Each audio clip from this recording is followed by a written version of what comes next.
Part of Mayor Jackson's Clean Cleveland program is addressing the continuing problem of illegal dumping. Cleanup crews spend a lot of time and money responding to reports of debris dumped off by contractors, haulers, and individuals looking to avoid landfill fees.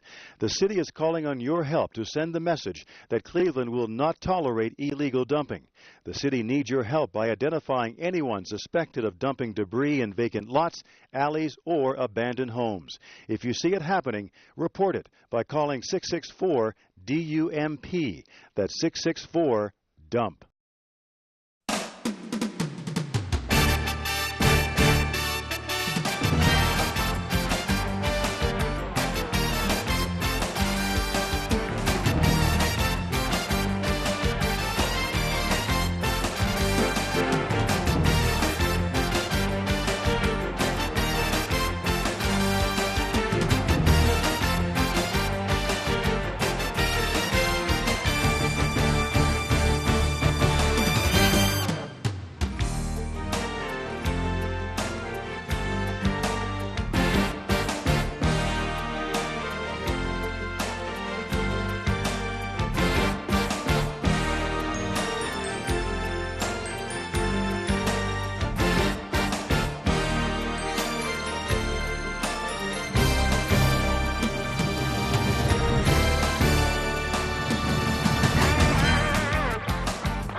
It's a known fact that good young teenage baseball players use their summer season to improve their skills.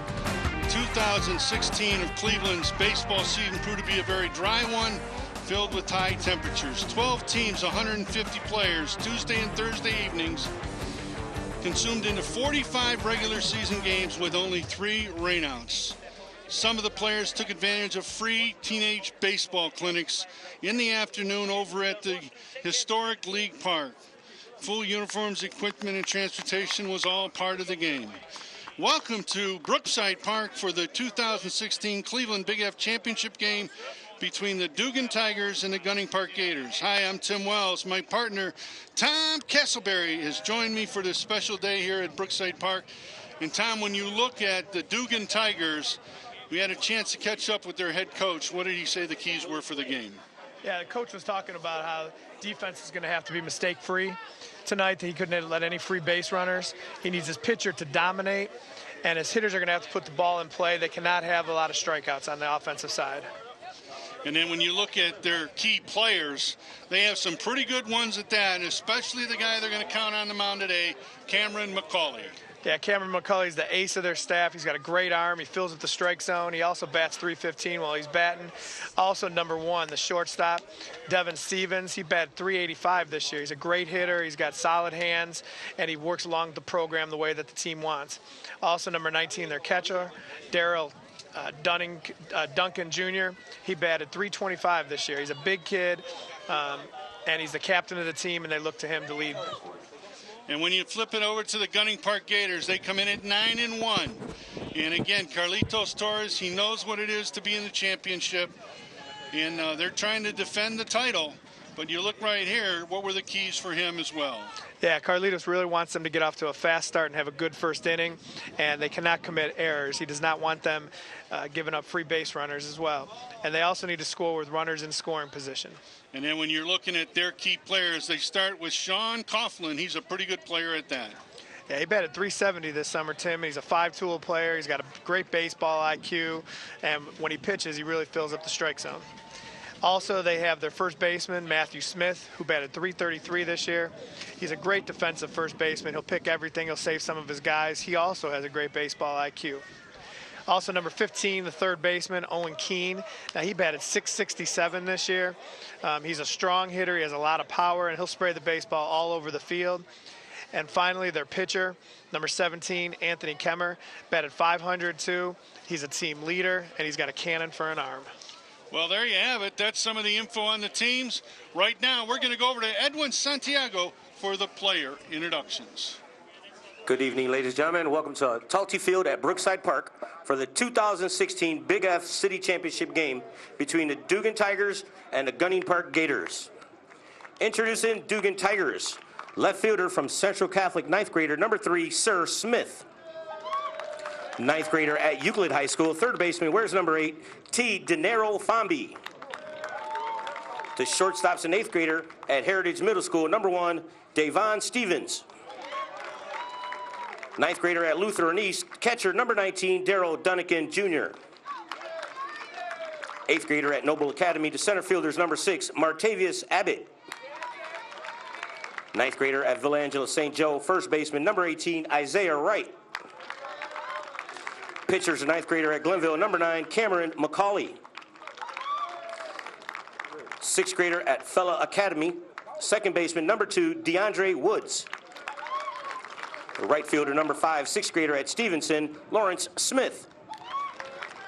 Extra player in the lineup, number 15, seventh grader at Forest Park Middle School, DeJuan Rankins. Duggan Tigers are managed by Daryl Craig, assisted by Coach Ernie Cole and Nate Wright. Introducing Gunning Park Gators. Ninth grader at St. Edward High School, number 4, the left fielder, Sean Coughlin. Ninth grader at St. Ignatius, center fielder, number 12, Patrick Kane. 10th grader at St. Edward High School, pitcher, number 17, Anthony Kemmer. Ninth grader at St. Ignatius, third baseman, number 15, Owen Kane. Playing first base, ninth grader at Holy Name, number 14, Matthew Smith. Additional hitter in the lineup, number 16, seventh grader at Our Lady of Angels, Brian Kane. Ninth grader at St. Ignatius, shortstop, number 1, Thomas Maloney. Second baseman's a ninth grader at St. Ignatius. Where's number 2, Max Marazzi. Additional player in the lineup, eighth grader at Peerless Community, Robert Sabo. Seventh grader at Our Lady of Angels, number 8, Sean Coughlin. Ninth grader at St. Ignatius, the catcher, number 10, William Coughlin. Additional player in the lineup, ninth grader at St. Ed's, number 11, Ian Jones. Eighth grader at Our Lady of Angels, right fielder, number 5, Mark Ruddy. Gunning Park Gators are coached by manager Carlitos Torres, assisted by Marty Kane, Brian Smith, and Todd Marazzi. Ladies and gentlemen, at this time we ask that you rise, remove your caps, face the flag for the playing of our national anthem.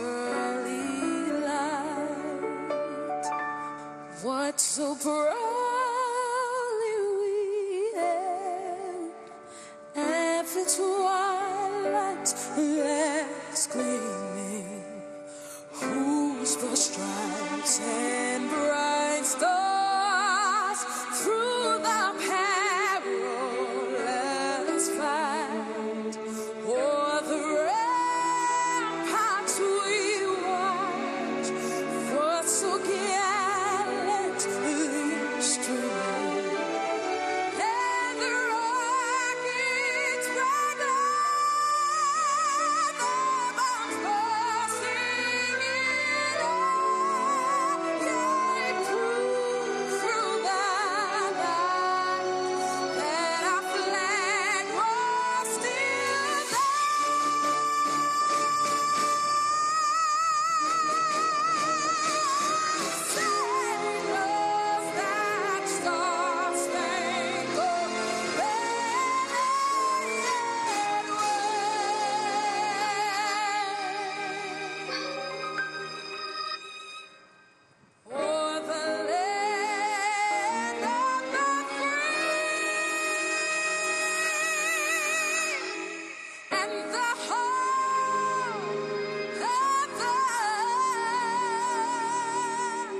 Well, we are moments away from Big F City Championship play from Brookside Park, Talty Field.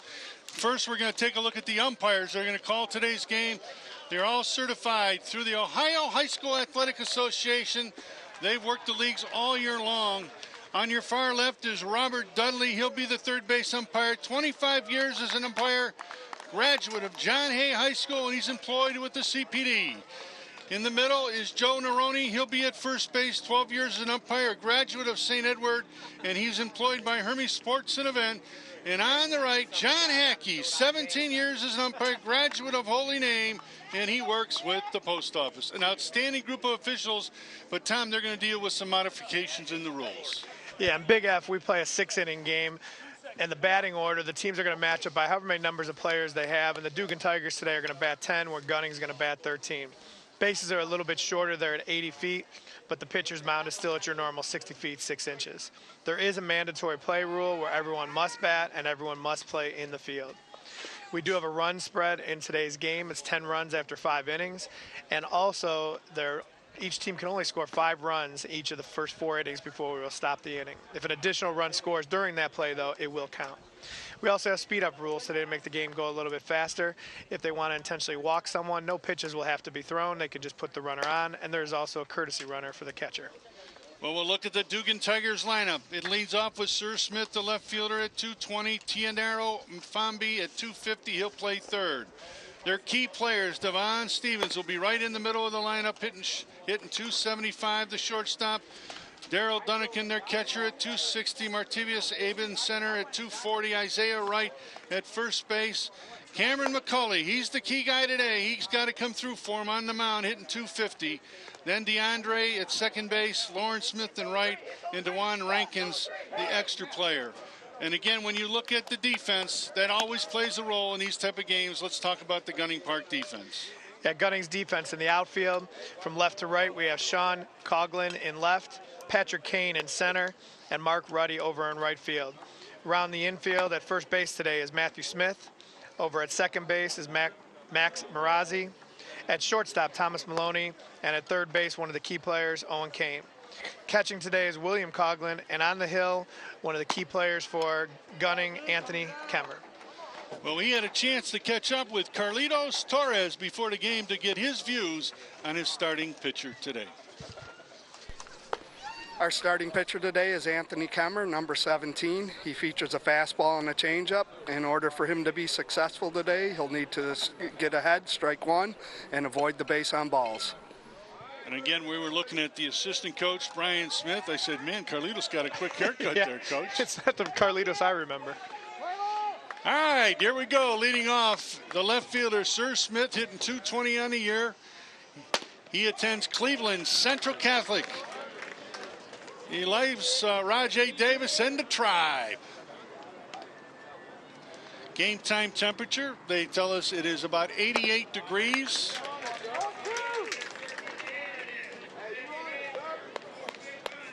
And I can say one thing, the kids playing in this heat, they've been used to it all year long. I can guarantee any spring high school coach would take this weather every day of the week. Yeah, we'll take that all the time. We don't get to see that stuff in April and May. So one down, and now it'll be T. Denaro Fambi, their third baseman, hitting 250. He's a 9th grader at Euclid. Now remember, these are 13 and 14-year-olds. And 250, likes Jose Ramirez. Well, if he plays anything like Jose Ramirez, we're in for a treat tonight.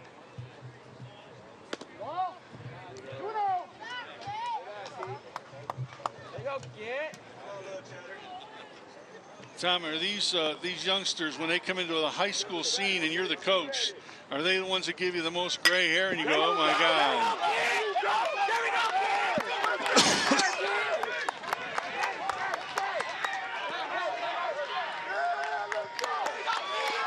Well, we'll take guys like that, Tim, coming into the high school. The crowd is into it right off the rip. A double to right center field by T. Denaro Fambi. And what happened, Kemmer fell behind and he had to come with the fastball. And Famby did not let it go by, and the outfield was in a little bit, and then I think the looks were a little deceiving. They didn't do their scouting on him. He's got a little pop in his bat. So now Devon Stevens hitting third. He's their shortstop. 275 on the year. He's had 14 RBIs on the season.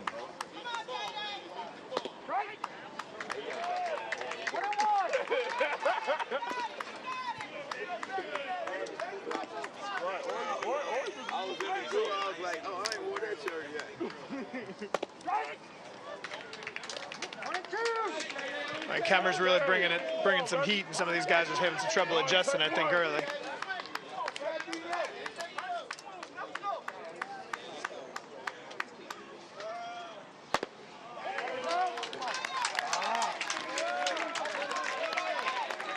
Two down, both with strikeouts. It's just so hard, especially when you're that young. That ball is so fast and that high up in his eyes. Now it'll be the catcher, Daryl Dunnigan from Lutheran East. He'll be going to Lutheran East. And as usual, Coach, they always pick that position player. Juan Gomes is his favorite player. Yeah, we got two players in a row. The position they play, that's their favorite player. We talked about it a couple weeks ago. That's what you want to see, is you follow a player at the position you play.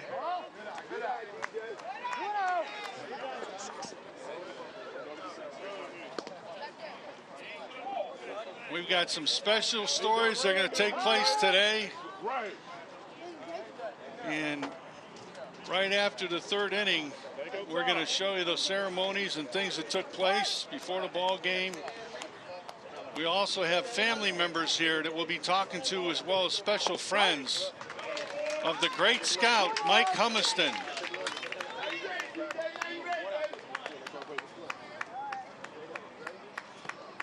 2-1 count. He had a good cut at it. Come on, DJ. Protect, DJ.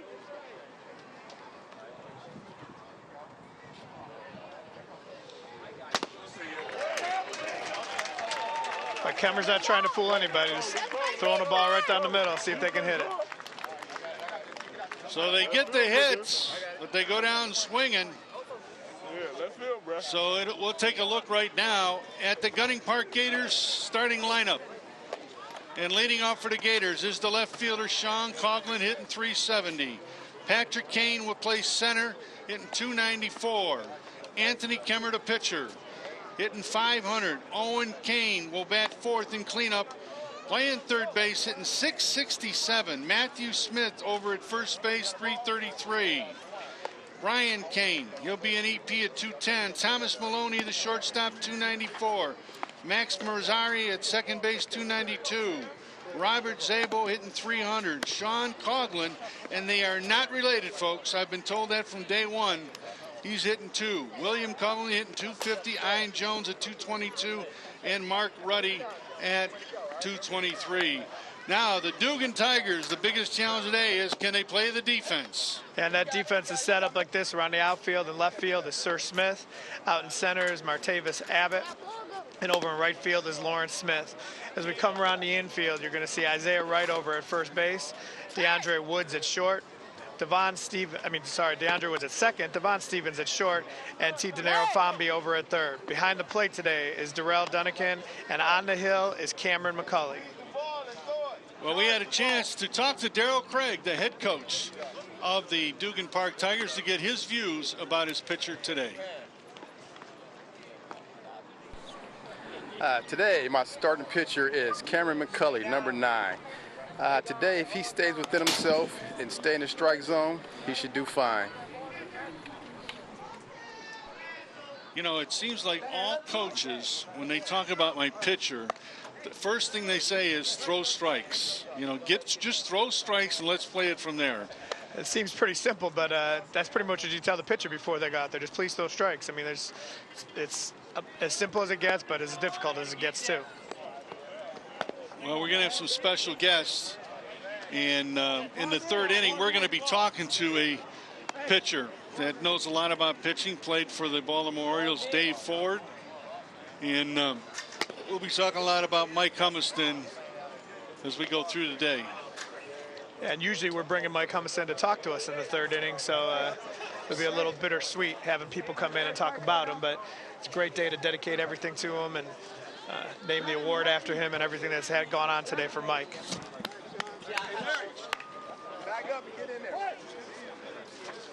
Sean Coughlin stepping up to the plate here.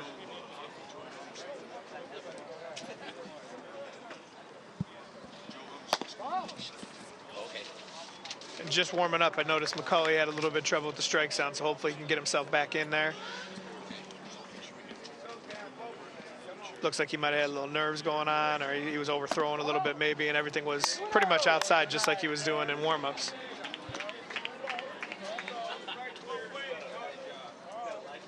And again, Tom, we talk about every time we get in these situations with young kids, it's a matter of settling down and getting the feel for it. They also have to adjust. They're not used to the championship game where there's all this extra stuff that goes on. And, they probably warmed up like they normally do, and then they sat around for a pregame presentation, announcements, national anthem. Some of those guys don't know they need to go back and warm up again. And it's hard if you haven't been here before. And this could be part of his wildness early.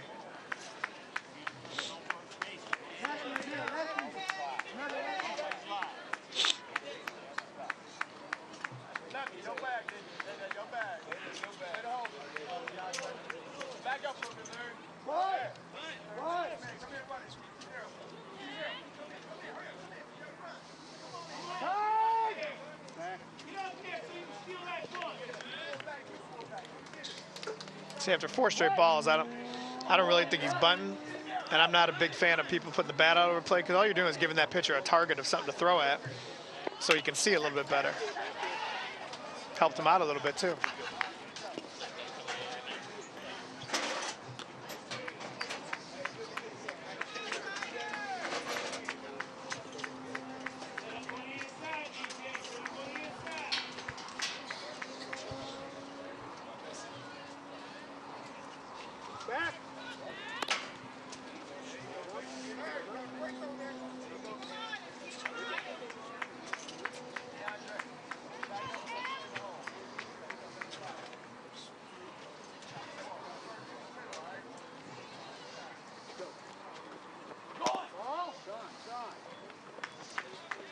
Yeah, see right here, this is where you need Duggan to go out and talk to the pitcher, settle him down. You can tell he's a little bit nervous. He's a little off. Something's not right, and that catcher needs to kind of go out and settle him down. Somebody needs to talk to him, settle him down.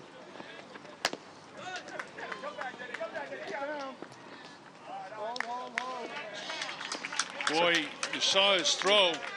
Again, he came up right, but not a real strong throw. And again, we got to keep in mind, a lot of these kids are 13. They just moved up from Little F from a year ago. He did a good job getting rid of it kind of quick, but just a little bit short. And it was a good jump over there by Coughlin, too.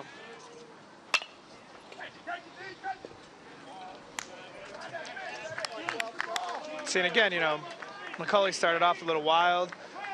They squared up the bunt. He fouled off a pitch. It was probably out of the strike zone. He swung to protect his runner. And now all of a sudden, McCulley's got a chance to get an out where he was a little bit wild. If they'd been patient, might have walked the first 2 runners to start the game.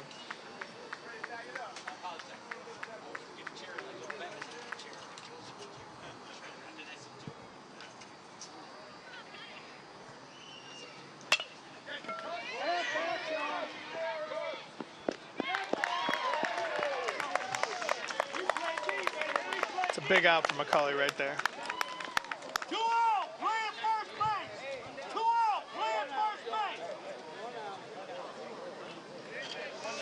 I got one. I don't know what he's thinking.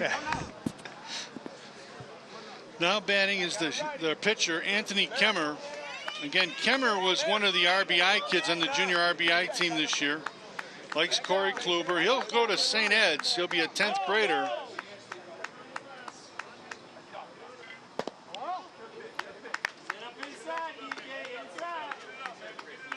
Let me tell him, she's got some good pitching genes there with his older brother.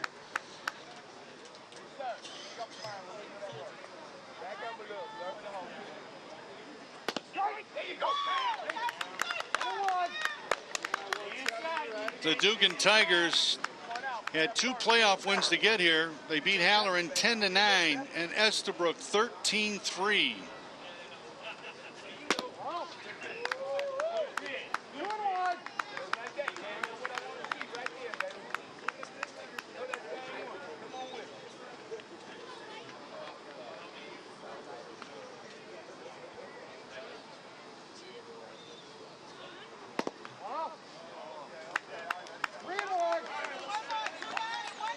He's thrown a lot of pitches in the first inning already, and that's going to come back and the end of the game if he doesn't settle himself down here and not give himself a chance to finish the game.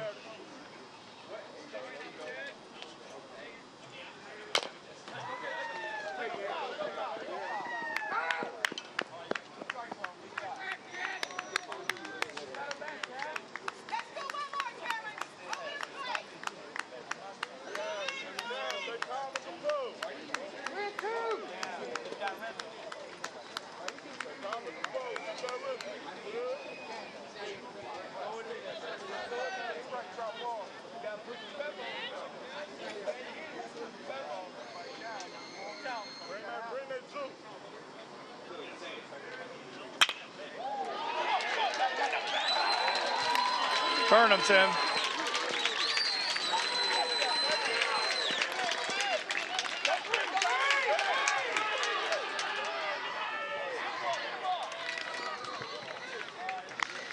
So the base hit to center, and then the air on the center fielder turns it into the triple. But the first run on the board is Sean Coughlin. Here in the bottom of 1. Yeah, it just looked like he was trying to come up in center field to make a great play, and he just let the ball kind of play him a little bit, and it skipped through, allowing Kemmer to get all the way over to third base.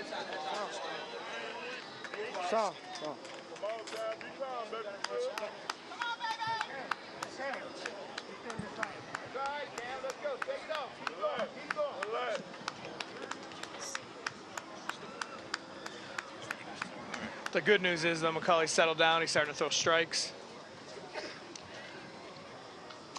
If he could just get ahead of a couple batters, it'll make his life a little bit easier. Owen King, note for his hitting.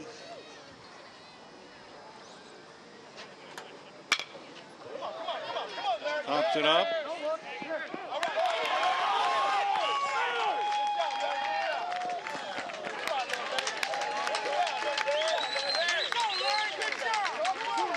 Set fly.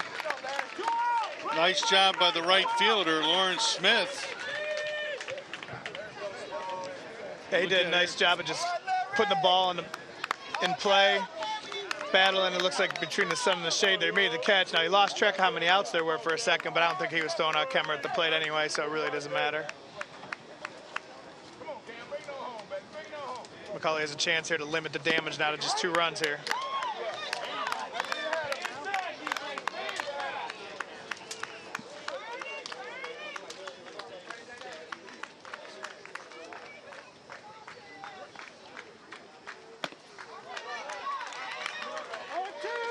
Now McCulley looks a little more confident out there too. Maybe the pregame jitters are gone and he's going to settle in and pitch well.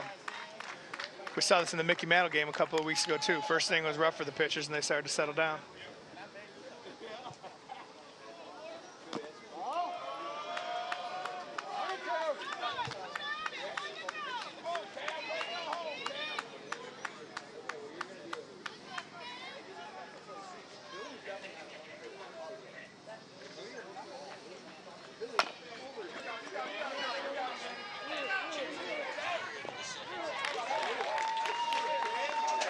So it ran out 6-3.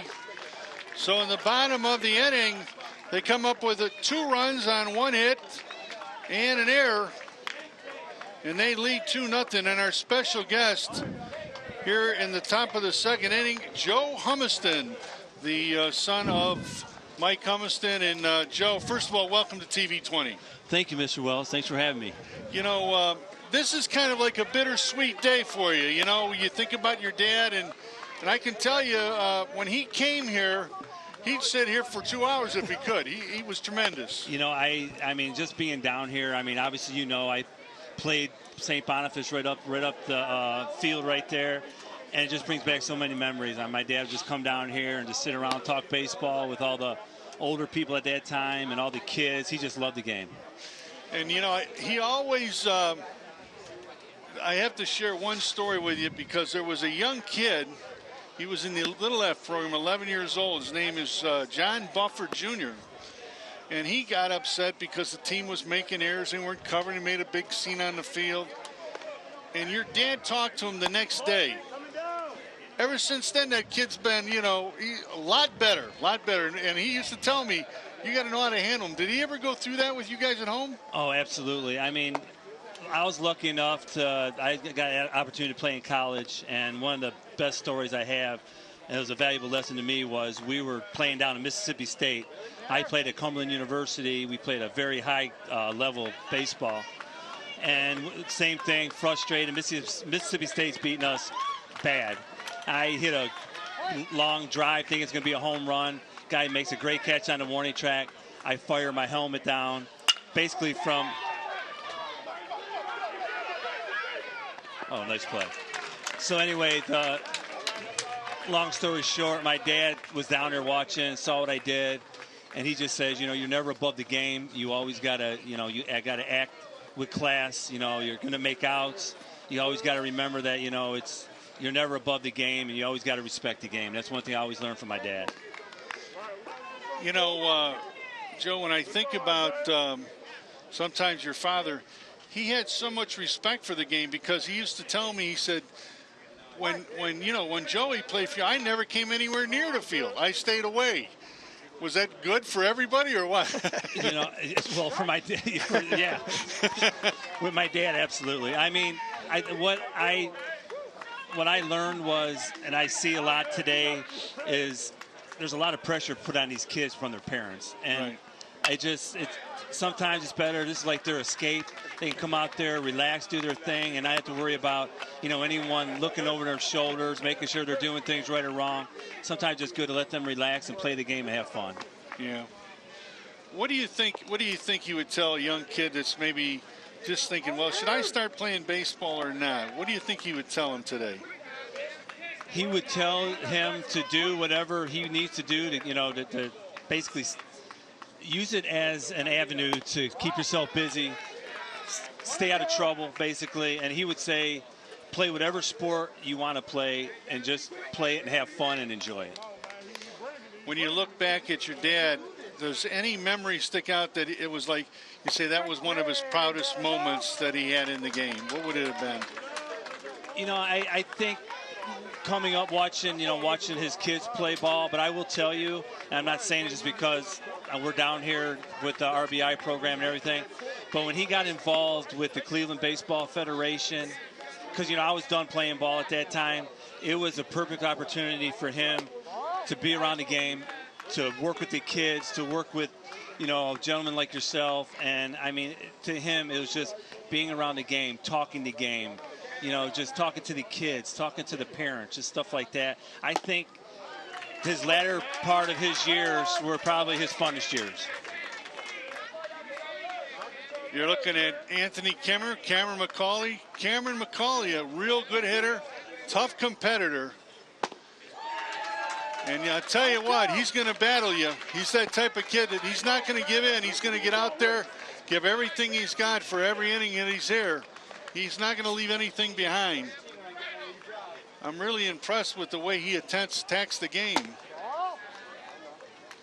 Yeah, these kids definitely, this kid here is batting right now, stands in there really nice. Yeah, I'll tell you what, I like this guy. They tell me he's tough.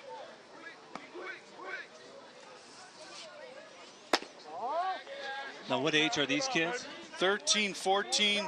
I would say most of the kids in the orange are like 14. I would say where this Duggan team, they're a lot younger. You know, they're 13. They got a couple 12-year-olds. You know, they were really good in Little F, and they just moved up. And this guy that's pitching for him has kept them in every game. A little sidewinder action. He's bringing it pretty good, too. Yeah, he does. Got a nice arm. Well, Joe, I don't know if you know this, Tom Cassaberry, he coached over at Lincoln West. Tom, can you kind of tell his son, you know, when you think about Mike, what kind of things stick out in your mind? Yeah, I think the greatest thing, and I was just telling some about this the other day, is, you know, he was there maybe to scout some players. You know, we had a player a few years ago get drafted by the Indians, and he would be there with the other scouts.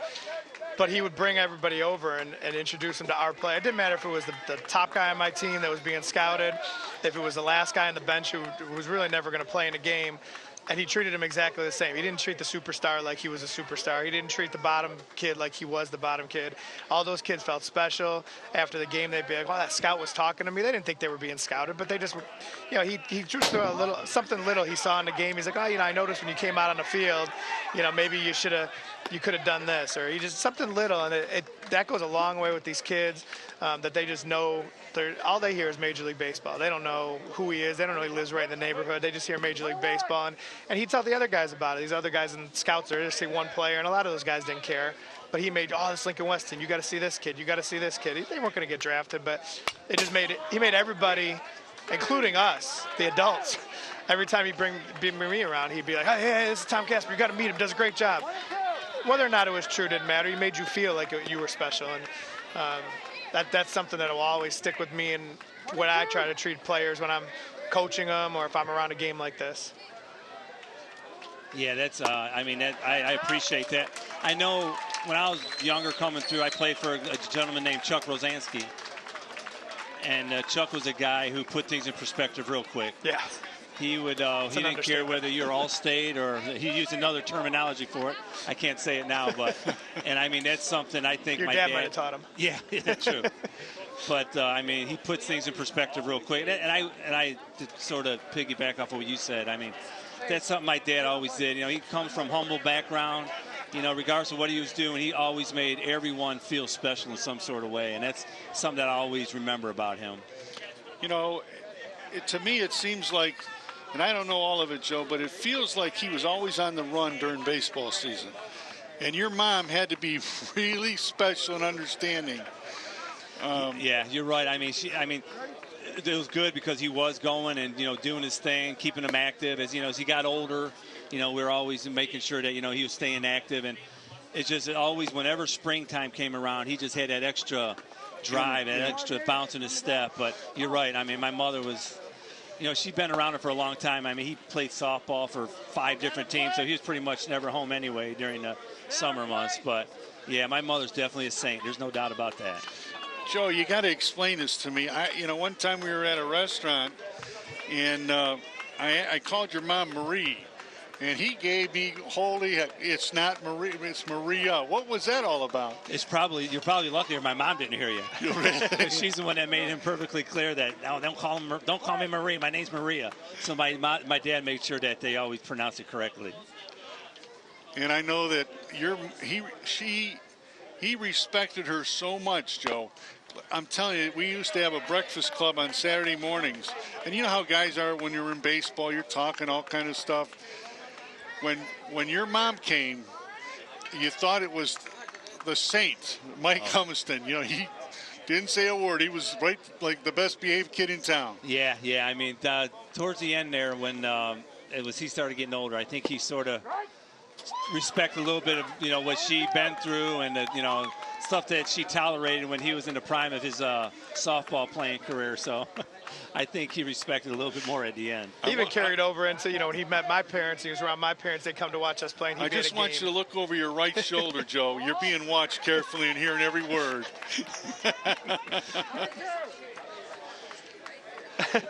But he even came up to my, you know, he'd be talking and he'd say, "Oh, your mom's here." Well, wait a sec. He made sure he went over and said hi to her. He'd be in the middle of the story. It didn't matter. It was the same way. Yeah, he's definitely, and I'm sure your breakfast club, there was a lot of stories to tell around that, but that's another thing that he looks so forward to doing, is just sitting down with all his buddies and just talking baseball and, you know, just yucking up with all the guys.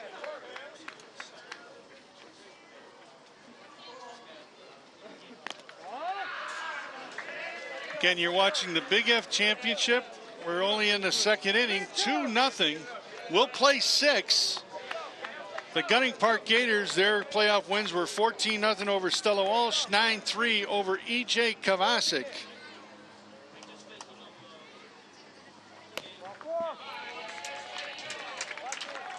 It seems like, again, McCulley keeps kind of falling off. Depends on which batter is facing.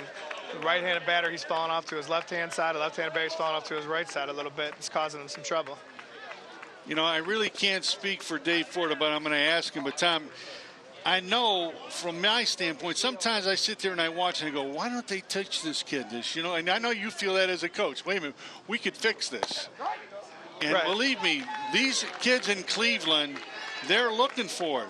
And, Joe, your dad, he'd go to a field. He might be there for an hour. And all he would do is teach them. And they loved him for it. No, absolutely. And that's one thing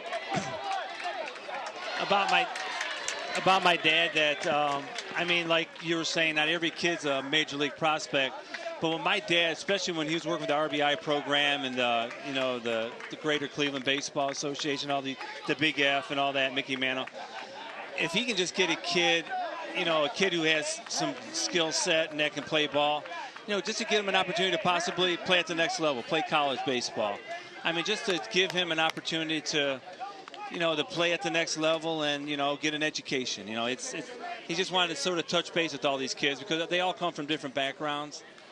But just to give a kid a little motivation, and who knows, maybe with a little bit of hard work and some discipline, they can play at the next level. Well, let me go back to the home for a minute. Obviously, Mom and Dad raised everybody in the family.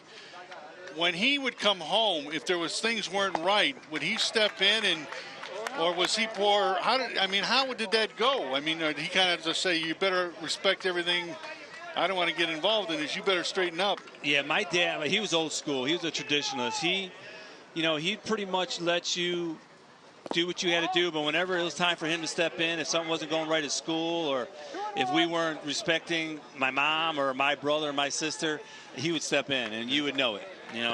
He was old school. He wouldn't be afraid to crack you across the butt. So let me ask this. If we had your mom here and I asked her, of all the kids you had, which one was the roughest growing up? She would say Richie. Richie.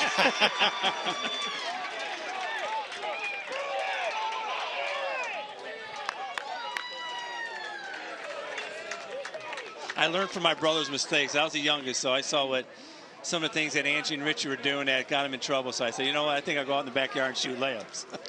Take a look at it right here, Tom. Yeah, that short hop, and he got back on his heels, and the second he got back on his heels, all this dust we talked about a couple weeks ago in the Mickey Mantle game, this dust is just flattening out stuff. Now the field's nice and hard, and he might have had a chance at that, but it's going to always flatten out, and that's why I always tell your guys, stay down. It's easier to bounce yourself back up instead of trying to go down last second, and he kind of let the ball play him. So we're looking at Robert Zabel. Bases are loaded. He'll go to Curtis Community School. Likes Carlos Santana. Some of these kids, their approach is really nice. These batters here, they're aggressive. They stand in there really nice.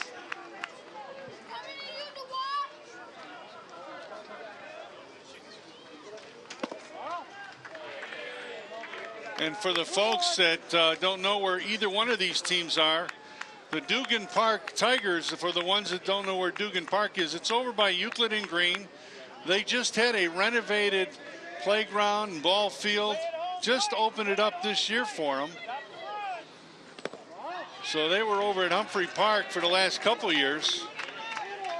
And Gunning Park is out on Puritas, 168th and Puritas, right near Rocky River Drive. That's where one of the new recreation centers was at.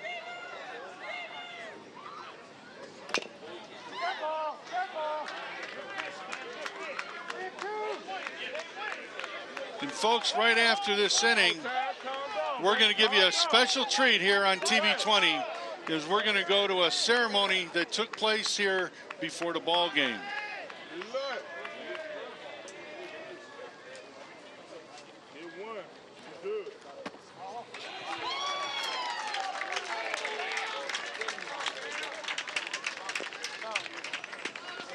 So the one concern that Darryl Craig had before the ball game was we got to throw strikes.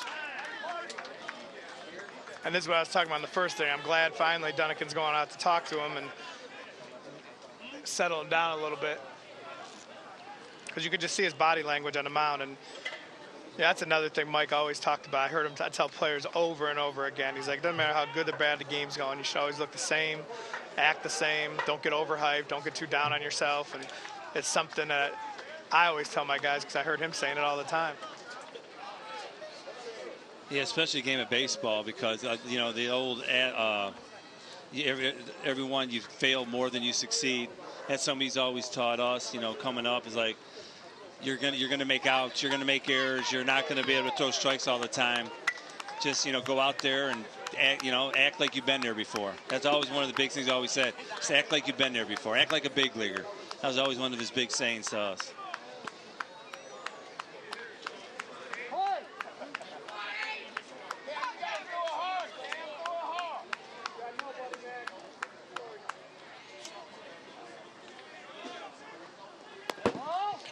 Do you think your dad was more understanding with the younger kids? Because I've seen him. We've done these games, and I always seen when we got to the younger teenagers, he'd say he'll get that, he'll do that. He was more encouraging. Where the older kids, he should have known better to do that. Yeah, you know, the weird thing about my dad, it seems like he could really like communicate with all levels. That's one thing that's always, you know, I was impressed with about him. But yeah, the younger kids seem to be a little more receptive to him, because I think he could approach it in a way where they understood it. He tried to keep it as basic as possible. Where some of the older kids, you know, it's like they're sort of already stuck in their ways, and it was hard. He never wanted to really change a kid around. But if he can get to a kid early and teach them the fundamentals the right way, and then they can just build off of that. Yeah, he definitely liked working on younger kids. I remember back, it was, I think, in the late 90s, we were, I don't remember who he was a scout for at the time then, but we were working a tryout camp, and he had us helping out. I only knew him for a couple years at this point. And we're in the middle of this trial. We were taking a little break, letting the guys go get water or whatever. And I turned around. I'm like, where did Mike go? He was outside the fence. There was one of the brothers of one of the kids that had been playing. He's out there playing catch, and he was showing him how his glove was turned a little bit sideways when he catches the ball and how his hand should be. And I might forget a lot of stuff now over the years, but I can still picture him off the field. Like, all these kids were there for this trial. He was running the trial, and I was looking to see what he needed me to do next because I was just there to help. And he's over there helping this, you know, whatever, 8-year-old kid that was just playing catch with his friend over there, waiting for his brother to finish the tryout. Yeah, he would always be teaching. That's one thing I can say about him too, because he was around the game for such a long time. He would just pick up little things from different coaches, different players, and he would just use them, you know, whenever he needed to. You know, like the little things about, you know, his little hitting philosophies and stuff like that. And he did it in a way where it connected with the younger kids. Get out.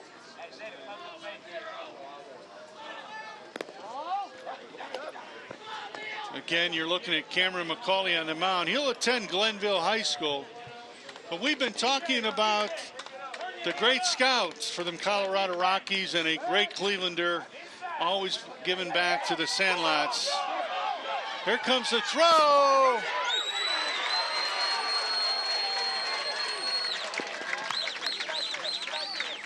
So they got one in. Well, while they reload here, we're going to take a look. They're throwing the ball again.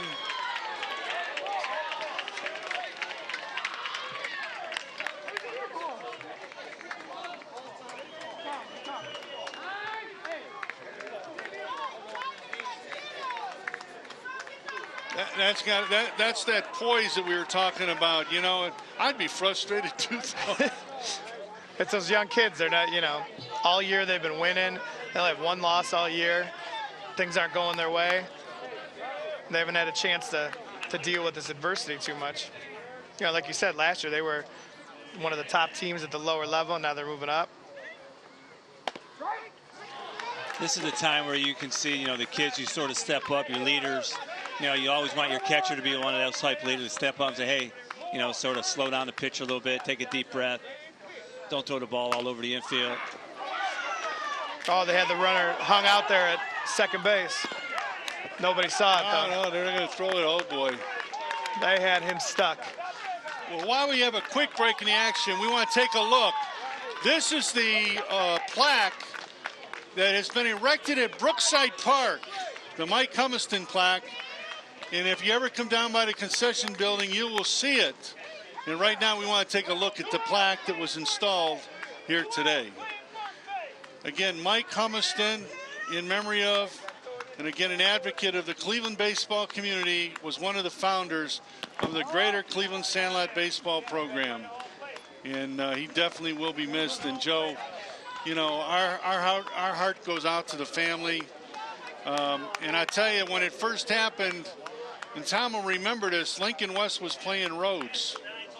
And I sat there and I'm waiting for him to come through the door and sit there and tell me about, you know, and when I told the coach from Rhodes, he had to sit down for at least 2-3 minutes just to gather himself.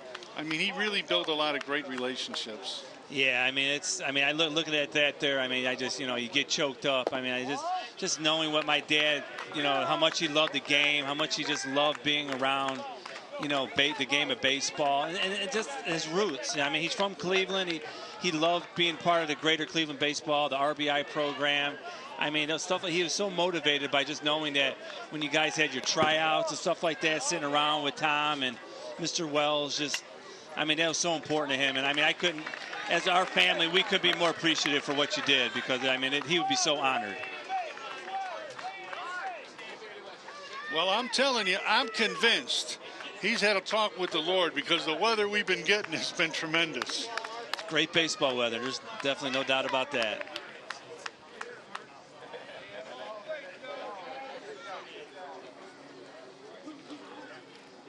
Looking at Mark Ruddy, number 5. He's playing right field. He's an 8th grader over at Our Lady of Angels. His favorite player, Francisco Lindor. Again, Tom Castleberry with Joe Humiston and Tim Wells, coming to you through your house in TV 20. We are Cleveland.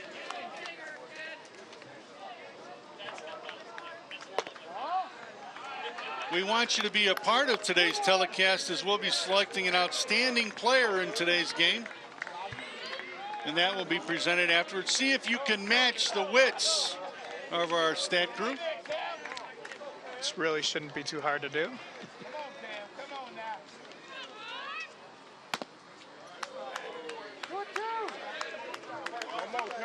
Now what happens, Tim, when they outwit us? Then what?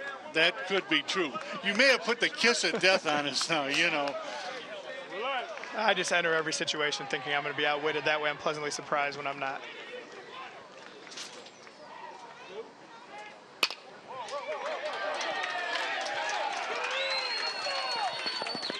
It's a great job of hitting right there by Ruddy.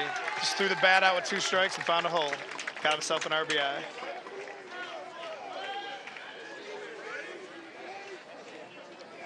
This Orange team here is aggressive. They swing the bats well. And it hasn't been easy because McCulley's been a little bit wild. But 2 strikes, he didn't finish his swing. You talk about a short swing. He just put the bat on the ball to make sure he didn't strike out and make something happen, and he got the RBI. There it is. Well, Joe, we want to thank you for coming by. And, again, anytime, pick up the phone, let us know. But you guys will always have a special place in my heart, and I can tell you right now, your dad's smiling on us right now. Well, like I said, thanks, Mr. Wells. Thanks, Tom. We appreciate it. My family is very appreciative for what you've done. I mean, that's for what the little ceremony that you had, and everything, naming the team trophies, after my dad. I know he's looking down. I know he's very proud. So thank you very much. Okay. Well, folks, right now we're going to take a look at our pregame ceremony and an unveiling of the plaque that will stay here at Brookside Park. Welcome to Brookside Park. It's going to be a very special day as we've been on this journey, but right now we have a very special presentation. It's going to take place, and my guest, Mr. Bova, I'm going to start that way. What is going through your mind when you see this happening with the grandfather? It's a huge honor for my grandfather. He loved the game of baseball. It's been a part of his life forever, and it's a great honor for our family just to have this unveiling, for the Cleveland Baseball Federation. Well, let's get it done. Let's do this. This is for Mike Humiston, and we'll have more right after this, so just hang tight, folks.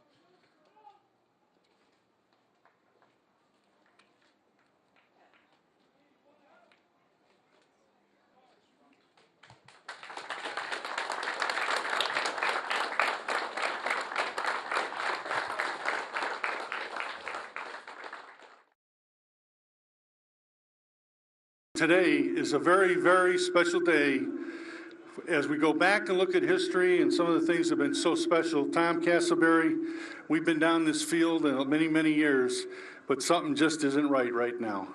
Yeah, but usually I'm looking forward to sitting at the table during the game and bringing over Mike Humiston and having a good inning laugh and talk with him. But tonight we're going to be dedicating stuff to him instead. And we're going to begin by handing out some trophies that from this day forward, the outstanding player of the games, as well as the outstanding players in the Big F League, will then be named the Mike Humiston MVP Award. And right now, I'd like to bring Joe Charbonneau. Come on in here, Joe. And for those ones, he was with the Cleveland Indians in 1980. He was the American League Rookie of the League year. Let's talk about Mike and what it all meant. Mike was baseball in this area. Mike loved baseball. He loved teaching baseball, loved watching baseball, and he loved being a scout. He just loved being a part of baseball. And his roots go so far back when we would talk. He'd talk about being his mentor, Denny Galehouse. Denny Galehouse pitched to Babe Ruth. So that's basically how far back Mike Humiston goes to baseball. He just loved teaching. I've had him at my baseball camps. He'd teach a 3, 4, 5-year-old. He'd teach a 15-year-old. Didn't matter. Loved baseball. Loved being a part of it. His whole heart and soul was baseball. So when I saw that plaque up at the concession stand today, Mike's still a part of it. And he's looking down. And to have these awards named after him, I can't think of anything more fitting than have Mike's family here, the awards named after him, players that were scouted by Mike, Dave Ford, players that were associated with Mike in Cleveland Rec Baseball. God bless you, Mike. We love you. And Maria, call his wife up here, his beautiful wife, Maria. We love you, too. They were such a good family. My wife was in a wheelchair with MS, and Maria and Mike would come visit her, or Mike would come, Maria would come. I'd be out of town doing some baseball stuff, working for the Indians, and they'd come keep my wife company. Beautiful people. We want to present you with this plaque honoring not only Mike, but you for putting up with him for all those years and washing his mouth out with soap probably several times. And his grandkids, kids, and family. It's beautiful. It's gorgeous. I can't see it. I don't want to break it. Okay. Oh, sorry. This is a duplicate of the plaque that is over at the concession stand, and this was given to Maria so she can keep it right at home. And many of those days when Mike said, "Don't worry where I'm going, you know. You got tabs on him now." Okay, thank you so much. Okay, Maria, stay right here. We're first going to start with Gunning Park's outstanding player, and Maria Humiston will present it to Anthony Kemmer.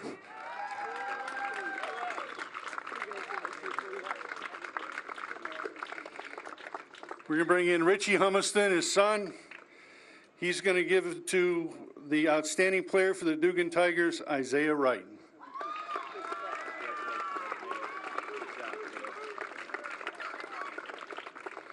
Daughter, Angie Bova. Boy, he thought you were something. He said, "Don't ever say anything about my Angie. She is the prime of my life." Yeah, I know. I just like, wow, Mike, I didn't realize all that. She's going to present to the outstanding player of the Woodstock Black Sox, Ronald Appling.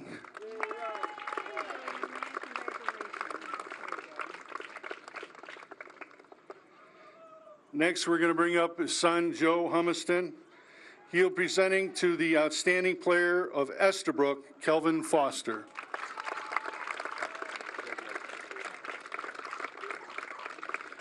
And we're going to bring in Dave Ford.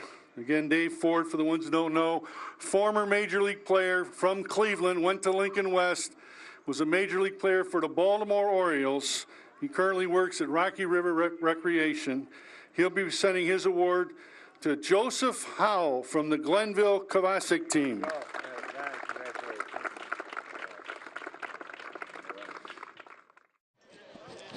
Well, welcome back to Brookside Park, and yes, it was a A day to be remembered for the Humiston family, for the greater Cleveland, Sandlot people in Cleveland. So deserving. And right now our special guest this inning is Dave Ford.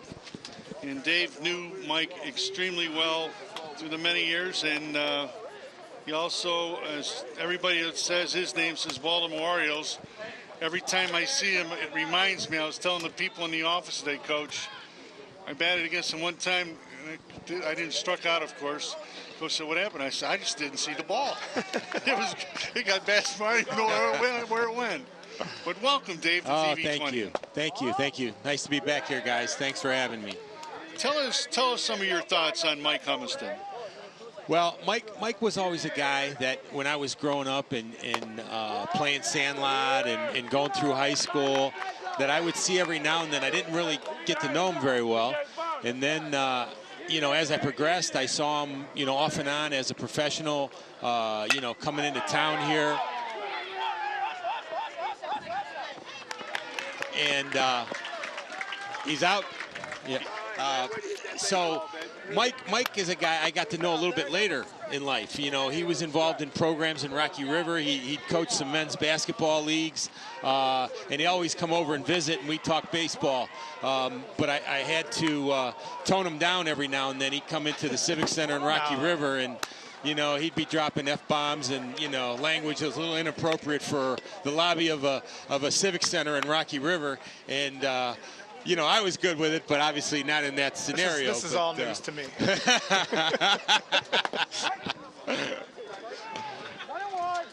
So I really enjoyed Mike. He was a great guy, and he was passionate about the sport. I just loved being around him. Dave, I know you see this. I know you see this often. You're out, I'm sure, at Rocky River, and you see kids pitch, and you see things. It's kind of hard sometimes sitting there going, "Why aren't they teaching them this?" Right. I'm watching these guys out here work, and I'd like to have 10 minutes with them. Just try this, try that, and I enjoy the game. I coached high school for 6-7 years when my son was young, and I still do lessons on the side. I really enjoyed coming down and working with your team, Coach, for the day. It's different when you're working with kids from the inner city where I grew up.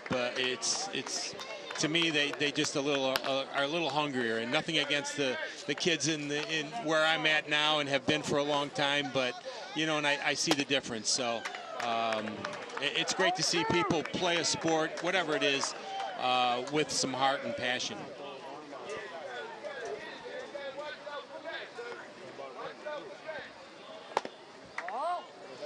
What advice, Dave, what advice do you give to young kids for the first time that are thinking about getting in the game of baseball?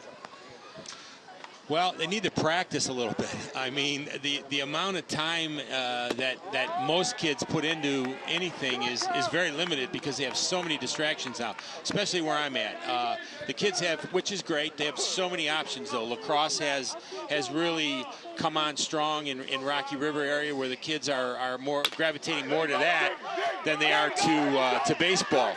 And so the competition to play a variety of sports is there, and they don't put in the time and the work that they need to be a better player for the most part.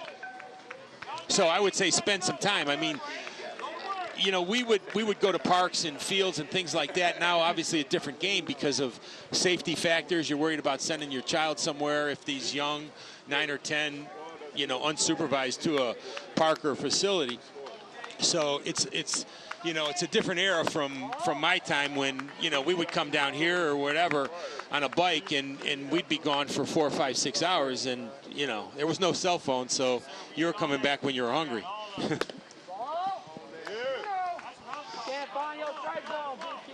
Watching these kids play, does that kind of give you some of those memories back when I remember you pitched for Blessed Sacrament? I did. Chris Mastriani. Yes, I played at Blessed Sacrament. I love playing there. And a story about pitching at Blessed Sacrament. I don't know what grade I was in, either 6th or 7th. And we had a new coach one year. So the game started, and, I'm getting ready to pitch. And he goes, "Well, no, you're not going to pitch." And I go, well, why? And he goes, well, because every time you pitch, the other team doesn't score any runs, and so the game's not competitive. So I go, well, wasn't that the point? And he said, well, we want a competitive game. And so I never got to pitch that year. Well, you got to save your arm then. Yeah, right.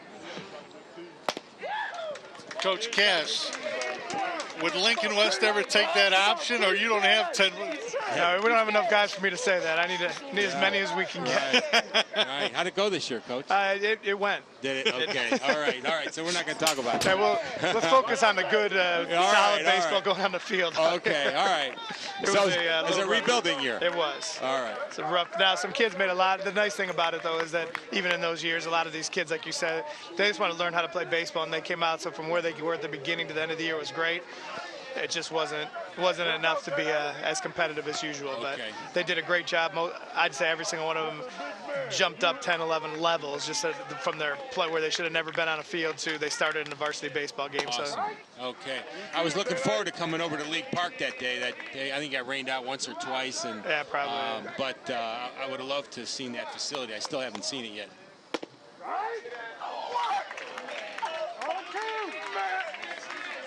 Now, the nice thing about this year, Dave, it was the first year that we ran clinics, like Monday, Tuesday, and Wednesday, where the kids could go to League Park, and they were teaching them fundamentals. Great. So a lot of the kids took advantage and could get there, and we want to reach a lot more. But realistically, when you think of Mike, there's got to be one story that you just were laughing still today about what he did. Well, getting back to, when we'd come in and we'd have these visits, or he had another friend that was A.J. Perry, was a karate guy that always kind of ran around with him, and they were in the lobby of the Civic Center, and he was telling a story about, it was a basketball story, about, me and using some words again, and I kept going, Mike, easy. And we've got a lot of seniors in our facility, and they would usually come during the day, and, and he'd tone it down to a point. Yeah. And we've got women walking by looking at him, and, Mike's a fiery-looking guy. He's got a little personality to him, and it was just something that stood out because, the women, it was an unusual day in the Civic Center when Mike was in the lobby because they hadn't seen anything like that. First of all, he's got a voice that's booming and carries, and then you're not sure what's coming out of his mouth.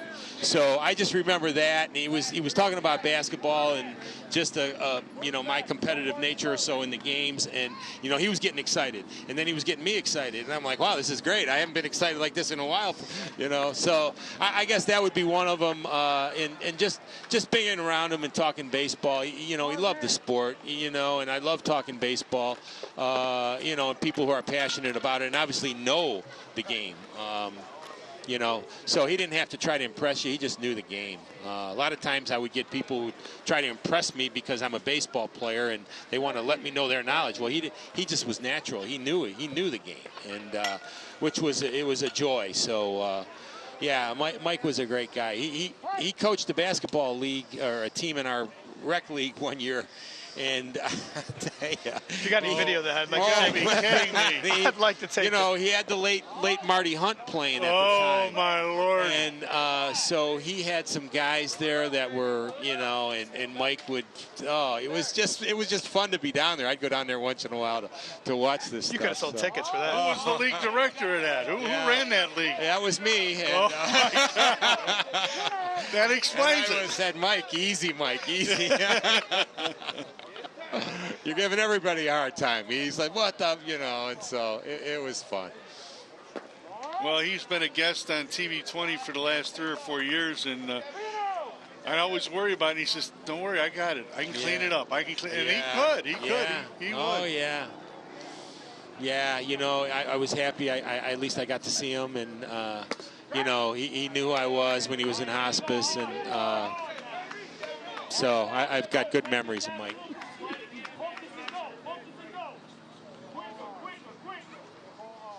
Coach, you going to get any of these young guys here?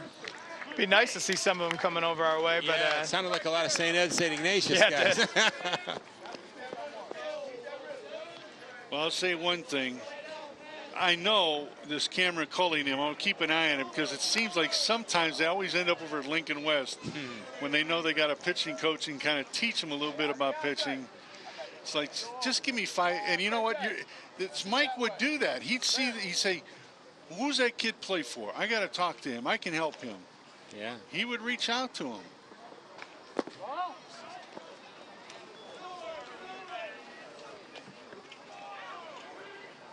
You guys do a great job down here. This is really first class. You run it the right way, and it's great to see. I mean, this is a nice facility. It's a treat if I was a kid to play on something like this, you know, in the city of Cleveland. Obviously, they're watering the grass out here because everything else is burnt. And my grass looks more like the infield right now. Oh, man. I remember the green area we're in right now used to be soccer fields. Yes. And we actually played baseball on the soccer fields. Yes, yeah. I mean, thinking back to the day when all the fields were down here and the building was over here to our left with all the equipment jammed into it, and the Smotzer twins were running it when we were little. So, yeah, that was a fun time.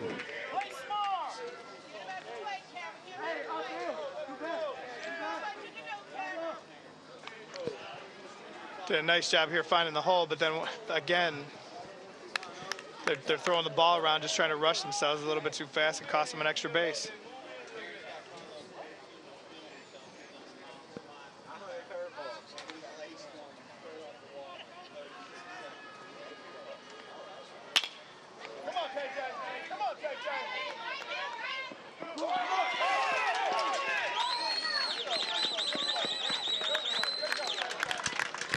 Yeah, Coach, they're not aware of the outs and getting themselves set and realizing that they got runners on base, that they're going to take that extra base. So they got some costing them a run. That's a little youth there that needs some fine-tuning, yeah. Did a nice job running that ball down. He went a long way for that ball. He did.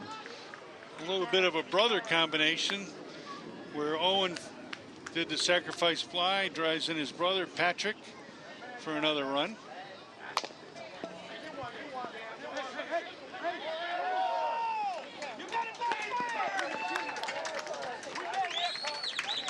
Safe over at first, too.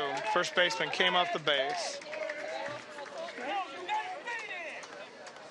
And that was the pitcher's fault. The pitcher was going over so slow, the first baseman wanted to rush to get the runner going home. They came off the base too soon.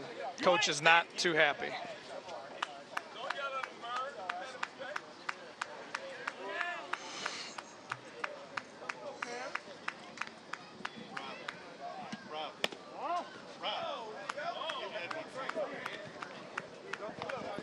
And there again, McCulley on the mound, his composure, just his face, his body language, everything right now. Somebody needs to talk to him, settle him down, because they need him to throw strikes. Yeah, no, I agree. Game's starting to get out of hand already.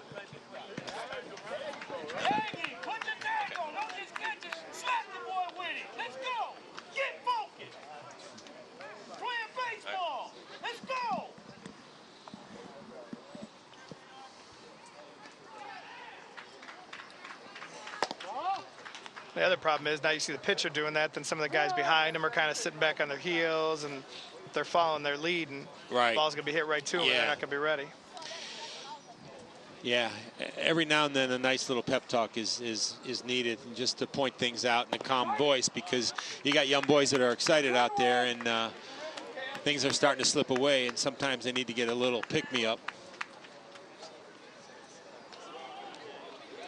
1-1 count, one down.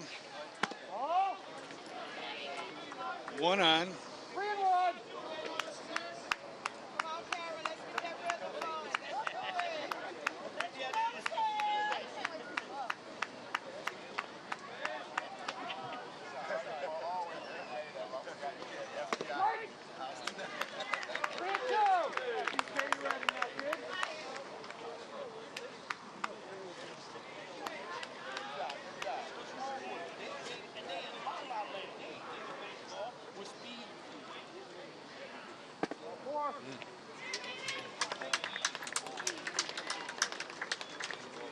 Might need a little trip to the mound here because McCulley is really yeah, upset. He looks tired. He's frustrated. Yeah. I don't know who they've got to throw next, but they at least need to go talk to him and settle him down, and more just give him a pep talk than anything, probably. Yeah.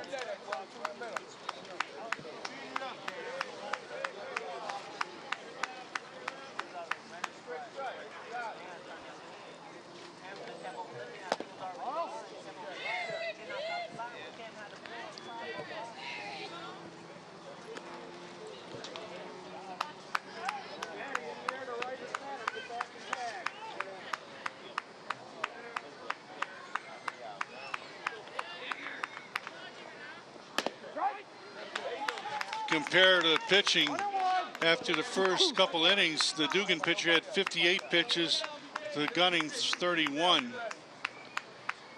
And as far as first pitch strikes, he's been around 45% for first pitch compared to Gunning's 66%. Yeah, we talked about that in the first inning. You know, he fell behind and he just had to throw the ball over the plate and got him into trouble right away. But he's getting tired. He's not even finishing his pitch. He's standing straight up. Yeah, he's throwing a lot of pitches.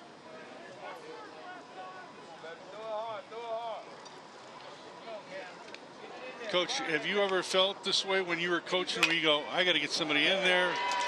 I felt this way after I put about my 5th guy in there.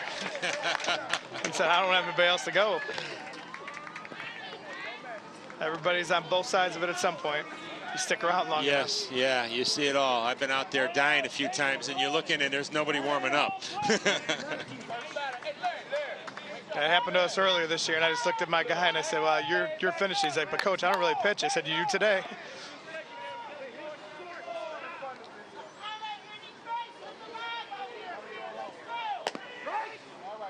But there's something to be said about learning how to lose, too, so. Yeah, absolutely. You know, you can take something from every game.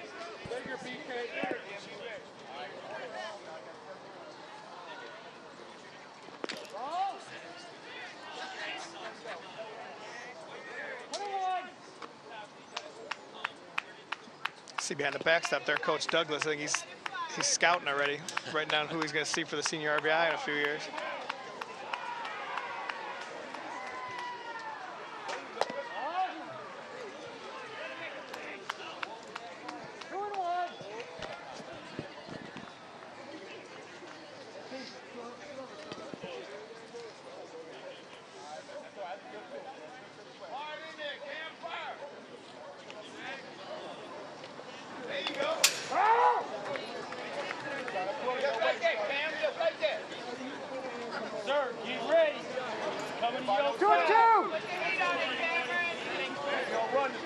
Nice crowd again here tonight, Tim. It's good seeing all these people coming out. It's cooled down a little bit. Now, we've made it through 2 nights here with no deer. I'm keep worrying about the deer showing up, Coach. I don't remember the one year we had deer come out on the field. I'll never forget that when the deer came out and they turned to me and they go, well, what are you going to do? I'm like, well, I don't know what I'm going to do. I'm going to get deer off this You're in charge field. of everything in Cleveland. You should be able to figure it out.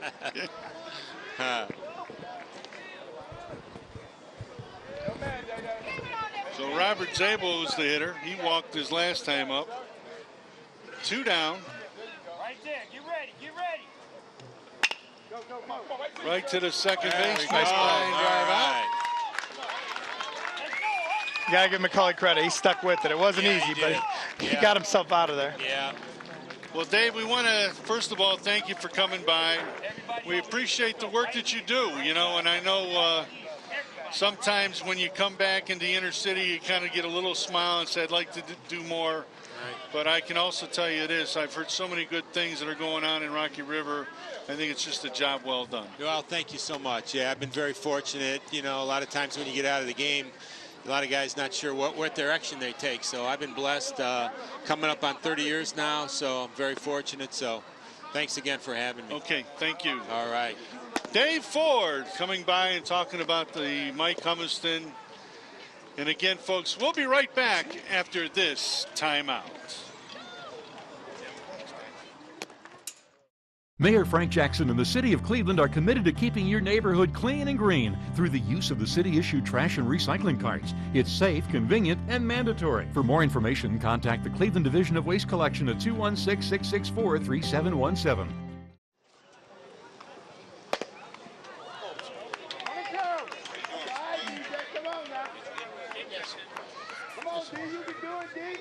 Thank you. You're looking at the Big F City Championship here from Cleveland, Brookside Park.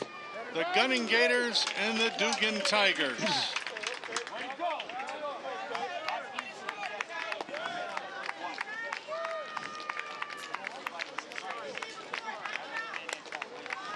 So one down, and our special guest now is the president of the Greater Cleveland Sandlot Baseball, Frank Galizio.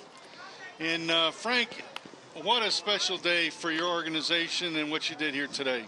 Yes, Tim Wells. It's about Mike Humiston today. Mike was a great guy. Everybody knows that. He was just good to have around. What a baseball mind.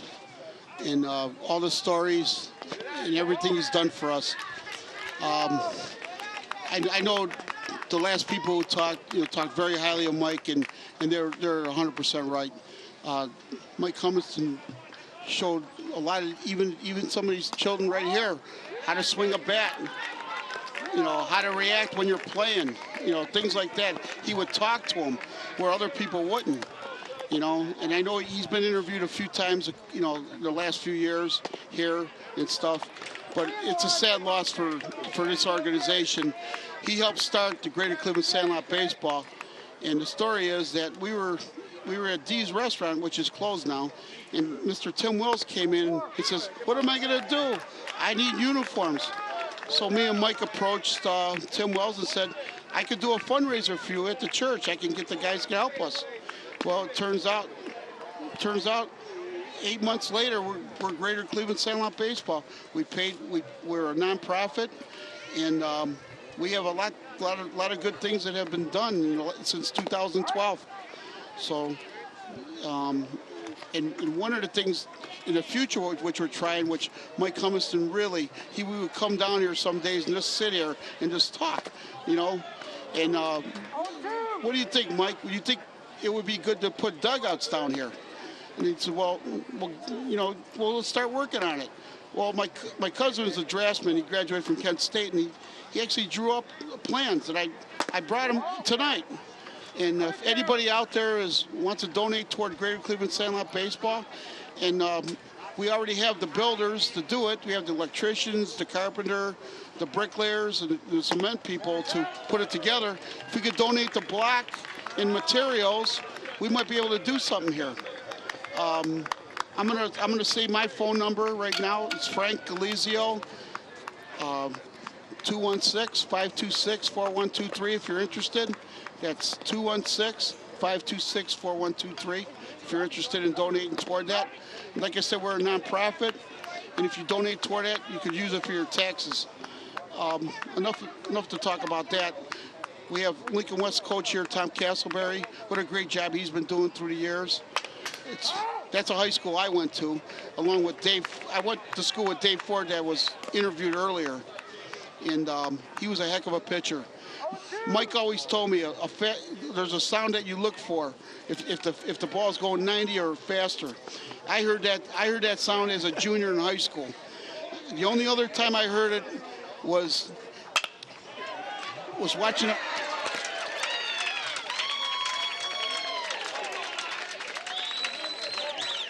I'll tell you, Tommy, he hit that ball right on the button. He hit it hard, but that's kind of the way that's going for the Duggan Tigers tonight. He just happened to hit a line shot right down the first baseline. He thought it was going to get through, but a nice job by the first baseman to react and make the play and end the inning. That was a nice play. That's just part, what do they say, it's part of the game. And we were talking about this the other day, Coach, about how sometimes you can tell by the ball. It can be a bounce, it can be a play. You sit there and go, it's just not my day. It's not going to work. That's the way it seemed tonight for the Duggan Tigers. But like we just mentioned with Dave Ford earlier, it's just you got to learn how to lose sometimes, and hopefully they can come back and make a game. But if not, there's a way to lose too, just like there's a way to win. Well, let me tell you, The Duggan Tigers are a young team, and I won't be a bit surprised if they're back with more years experience and a completely different story. But you got to give them a lot of credit, man. They came in here and they really did the best they could, and they play good defense. They've got a new pitcher that they brought in right now. So let's take this moment to go over to Darryl Craig and get his views of his relief pitcher today. My second pitcher is Devon Stevens. He's our heat thrower. And if he stays within himself and keeps the ball low and not high, he'll be our best closer today.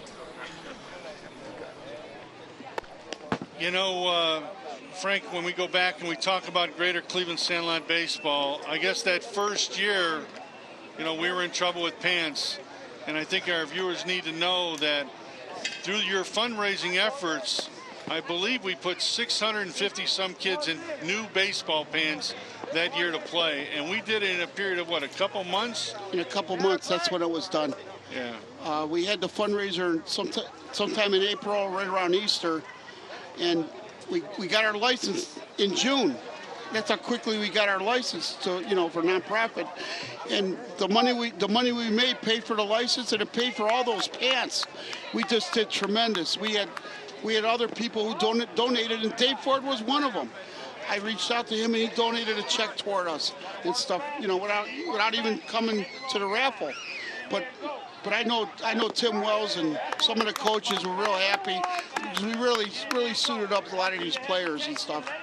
And it's been this overwhelming this last couple of years with you know, with all the good things that have been happening, like right here, right down at this field and other baseball places. And talking about we had Keith Salzers, captain for the Cleveland Police Foundation. We actually started doing fundraisers for the Cleveland Police to help them out too. And if you look back at all the trouble that's been going on the last few weeks with, you know, policemen getting killed and stuff, I don't know, just something hit me in my heart that you know, without asking, I thought we did the right thing helping them all this time. And in return, Keith Salzer one day says, "Tim, you better meet me at Estabrook right now." Somehow Tim listened to him and showed up. He showed up with a cargo van full of baseball equipment, not touched, brand new equipment. It had to be about $6,000, $7,000 worth of baseball equipment. So now we had it locked up at Estabrook, and it's for all the kids in the city of Cleveland, especially the ones that are playing tonight. And Tim was there that day with me. He couldn't believe it himself. I can't believe that Tim followed directions. Listen, let me tell you, for him to get me there, that was the challenge. Then when I got there, I couldn't believe it. But I really want to get back to Mike. You know, yes. I remember the first year they put it together. I'll tell you, everybody that Mike Humiston walked into, I don't know how he persuaded them, but they were all buying tickets, Tom. You know, it was like, if you don't buy a ticket, you're never going to hear the end of it. Now, here's a guy that's a professional scout, probably travels all over Northeast Ohio, other states in their area, but yet he had the heart for Cleveland. I guess that kind of tells us a little bit about the man. Out of 200 tickets, Mike Humiston, all of our fundraisers, he would take up to 20 tickets, if not more. And he would make sure he'd sell every last one of them for us. And he would start it off. He goes, "Come on, give me the tickets. You know, I just printed them. Give them to me now. I'm going to start selling them." And he really cared for the kids in the city of Cleveland. He really did. I'm telling you. And like I said, the stories are unbelievable. You know what he put together for us. It was really nice seeing his family down here tonight, and especially Joe Charbonneau coming down, and Dave Ford also. You know, two major league players that come down and you know, just help the family out.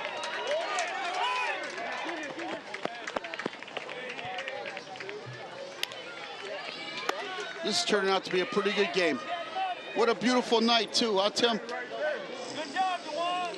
Well, you know, we'd be remiss. We'll take a look at the replay here. And again, a base hit to right field. Gunning's been doing a good again, job. Tom, how many times do you think you see a guy throw to first, you go, where are you throwing it?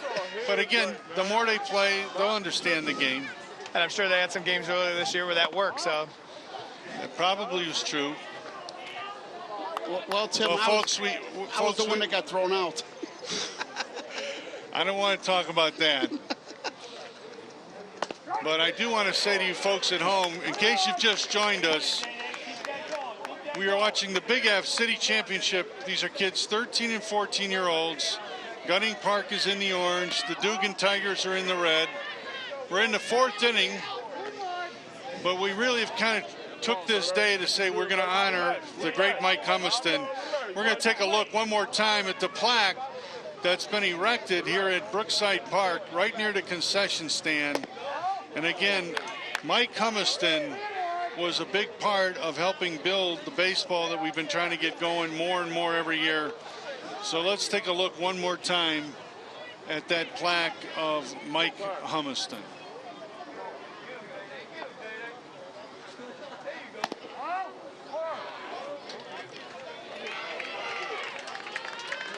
And he may look familiar, you've probably seen him, but the words that they have on there really explain everything to us. So Mike, thank you again so much for what you've done for our Cleveland kids.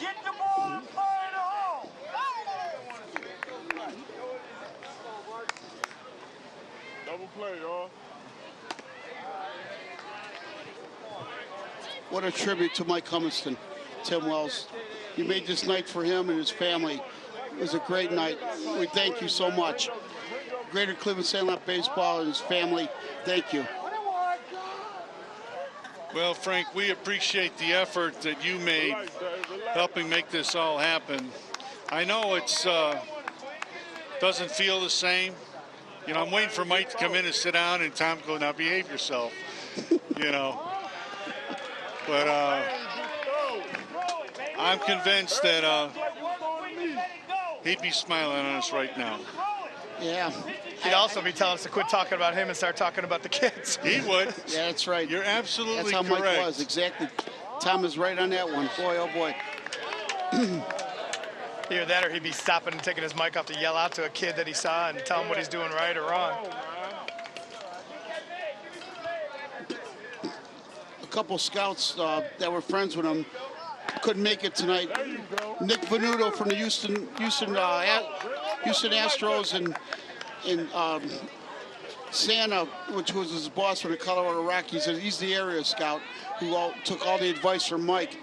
They couldn't make it tonight, but they wish us a good night for Mike and his family.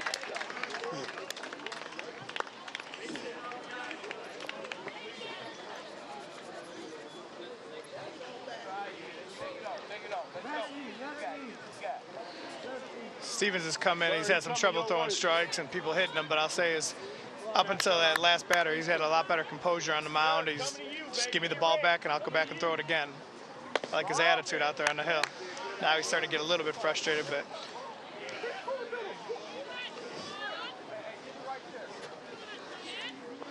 now the other thing that we'd like to point out is this won't be the last game for the Duggan Tigers. They're going to be back over at Humphrey Park on August 2nd, where the Duggan Tigers are going to take on the Cleveland Cops. Oh, boy.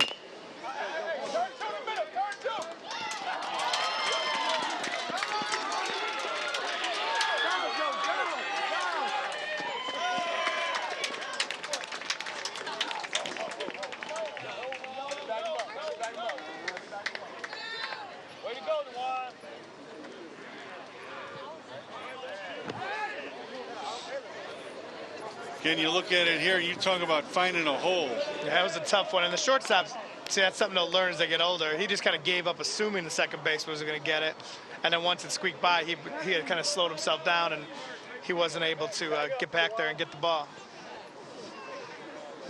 You know, those are the fundamentals that Mike Humiston used to talk to kids about later. Just what Tom Castleberry just brought up. But that ball had eyes, though. That's another problem. Like you said earlier, Tim, the ball's bouncing the way of Gunning tonight, that's for sure.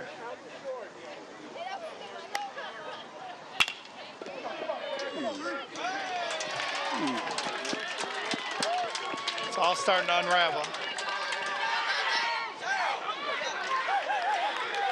Whoops.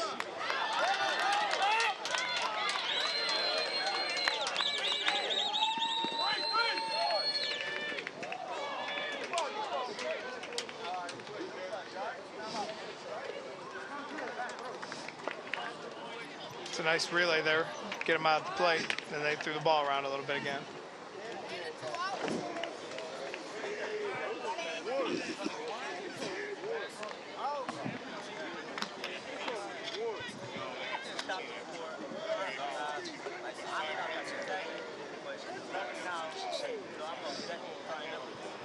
They score, he scores, that's fine.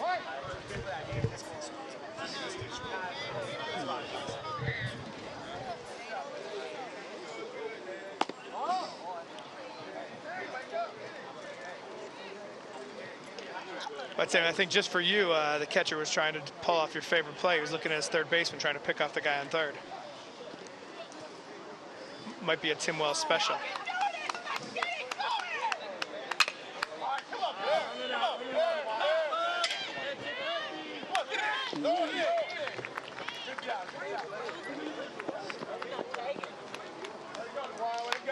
So 2 down. That was a nice pitch. Smith done a nice job out in right field tonight, too. This one he did better, got himself there. Last one we saw where they had the run score, he was kind of drifting. This one he kind of was a little more behind the ball. Hesitated for a second, but he definitely got it in quicker than the last time. I think he was waiting for his cut man.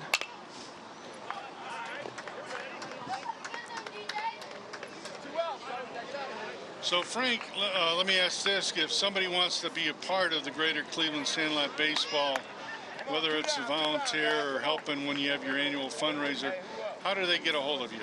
I'm sure Channel 20 will post it. They could call me. They could call me on my cell. They could email me, and I'll give all that information to Channel 20, and hopefully you could post it for us. Anybody who wants to make a donation toward us, we accept all donations, and for the most part, we usually try to do our fundraisers right before Easter. So just so we have the money when we start ordering pants and stuff like that for the season to start.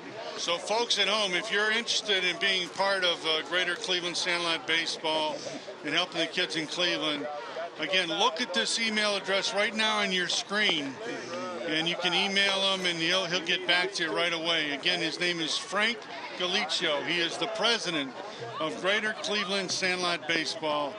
And Frank, I'll tell you what, we appreciate you coming by. We want to keep up the great work.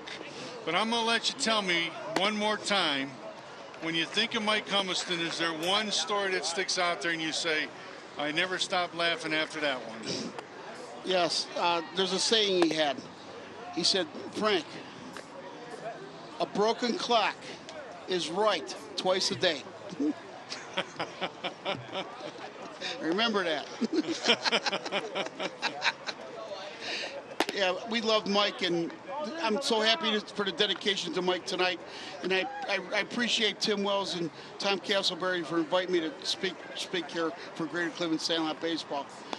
We're all in this together.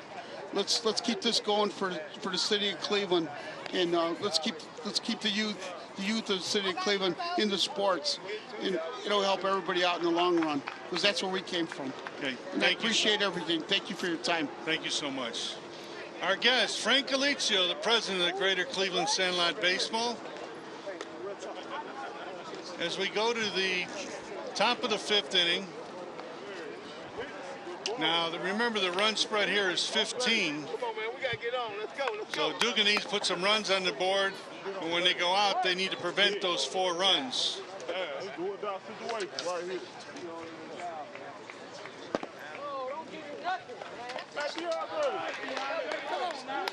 We ain't pitching. Don't help him out with nothing. Go, D, go. One of those nights.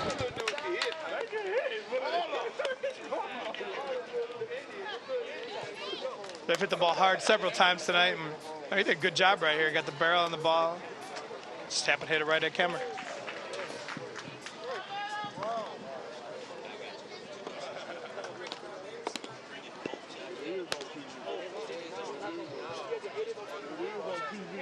can watch it right now tomorrow.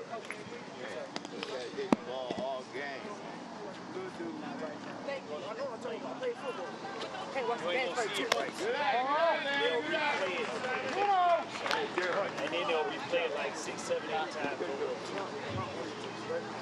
Rob Anderson to the announcer's booth. Rob Anderson to the announcer's booth.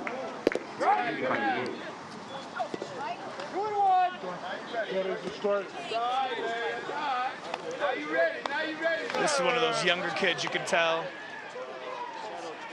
But I like the Smith's approach here. He's standing in there against a kid that's a lot more older, mature. That bottom of that bat. That's gonna sting. That's that pool cue. You ready there? I'll be impressed if he can stick in there after hitting that one off the end of the bat there, because he's holding a handful of bees right now.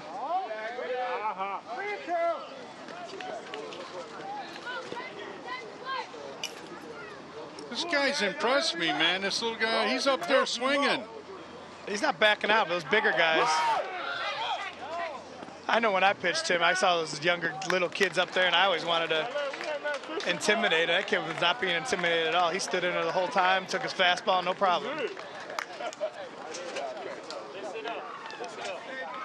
get a run, man. I can't believe it. We've been close all game. Listen. So joining us now here in the 5th inning is the Director of Operations for the Cleveland Baseball Federation, Rob Anderson. Rob, welcome to TV 20. Hi, Tim. Thank you. You know, you got to have a special feeling when you get to this point of the year. Everybody's playing in these championship games. The season's rolling along. Oh, absolutely, yeah. It's a great opportunity for these kids, especially play under the lights on TV. It's a great ending to the season. Your feelings, Rob, when you watch these games, and obviously the gunning teams are more experienced. They probably got the all 14-year-olds, where Duggan's a young team, 13 and 12-year-olds. But some of those 14s played on the junior boys RBI. Give us your feeling about that RBI program. Well, the RBI program, again, it's another great opportunity for the kids in the city of Cleveland to compete against some better competition.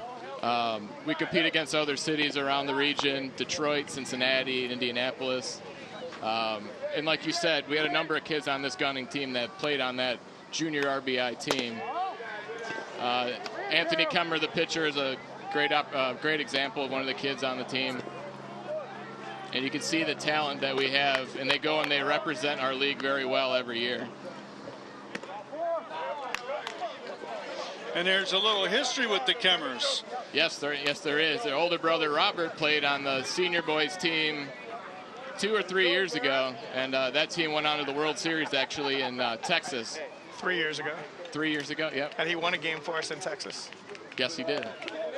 And now Robert's at Otterbein.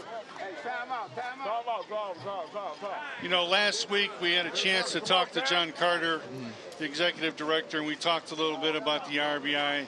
We talked about the recreation leagues that are during the week, and we talked about the mom theory about mom takes care of all of them.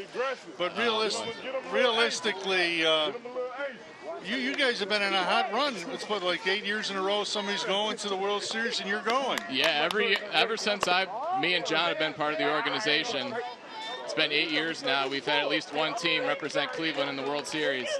So we've been very fortunate to have our teams be able to represent the city of Cleveland against competition from around the country. Don't help.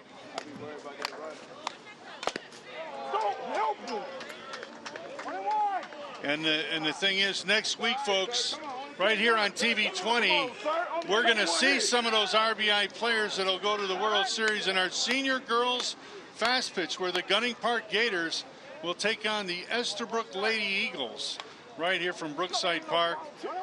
And Rob, I'll tell you what, when you talk about all the hard work, this is where all the numbers are as far as a lot of kids playing. But realistically, I can honestly say the RBI, I think, takes a lot out of the wind out of the sail. Oh, yeah. I mean, it's a lot of work that goes into the RBI program. But again, it's all for the kids and giving them the great experience to be able to showcase their talent.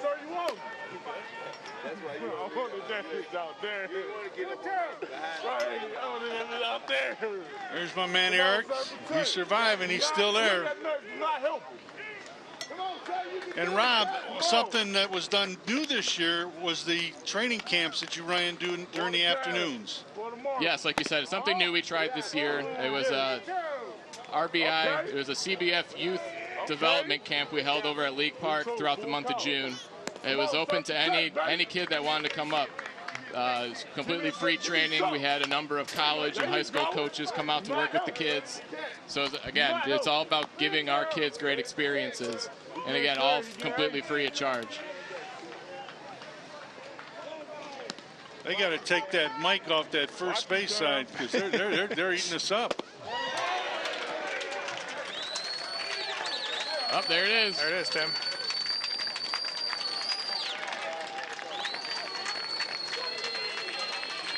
So here you have it with the run spread. The Gunning Park Gators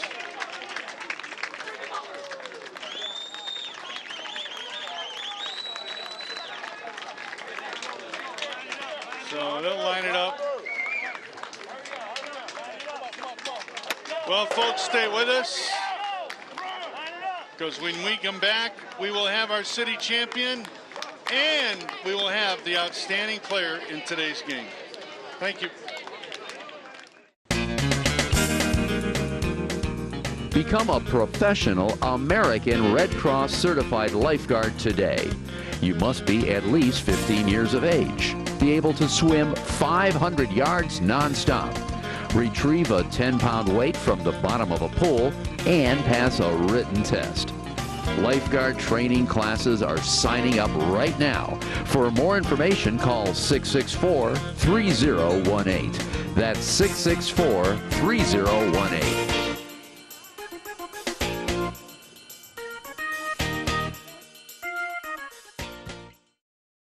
Welcome back to Brookside Park, where you've been watching the City of Cleveland Big F City Championship game between the Gunning Park Gators and the Duggan Park Tigers. First of all, let's give Duggan Park really a great season. They got hot in the playoffs and brought it all the way home. We're a very young team, so we expect them to be back again next year. But first of all, we're going to have a special presentation from the Cleveland Baseball, Mr. Rob Anderson. On behalf of the Cleveland Baseball Federation, I'd like to congratulate the 2016 Big F champion, Gunning Park Gators.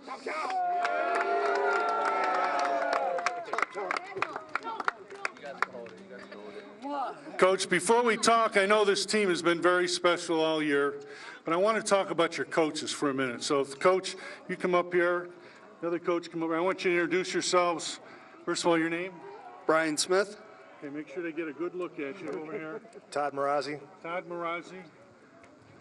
Marty Kane. Stay right up here, Marty Kane. I'm good. Now, I want you to know, here's my question. I got Cleveland, I got Cavaliers, and the New York Yankees. Yeah. What happened? I have no idea. There's a story behind it. I'd like to know the story. Not now, later. Stop saying how much time you got. But this has been a year for Cleveland, and I'll tell you what, the Cavaliers really gave us a lot. But today, your team exemplified that effort.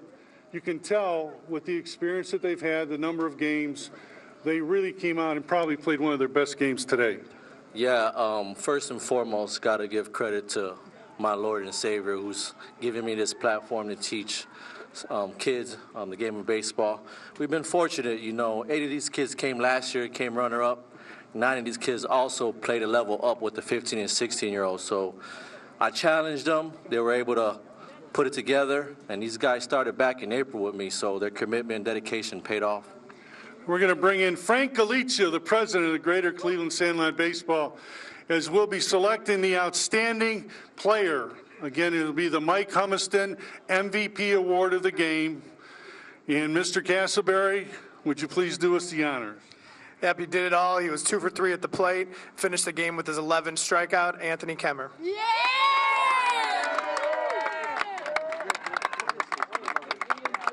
Baby center. Anthony, tell me a little bit about this team and how it's gone all year for you. They've been really supportive all year, and they've been committed, and they've been playing good all year, putting in all their effort. Well, we're going to stop right here because they did something to the lights. So, folks, we want to tell you this has been the Big F City Championship, where it'll go to the Gunning Park Gators. We want to remind you that next week we'll be right back here at Brookside Park, where the Gunning Lady Gators will take on the Estabrook Lady Eagles. But for this night, we're going to take a look back at some of the faces, some of the great plays. And yes, we want to say a special thanks and tribute to the great Mike Humiston. Thank you, Mike, for making this real. Good night, everyone.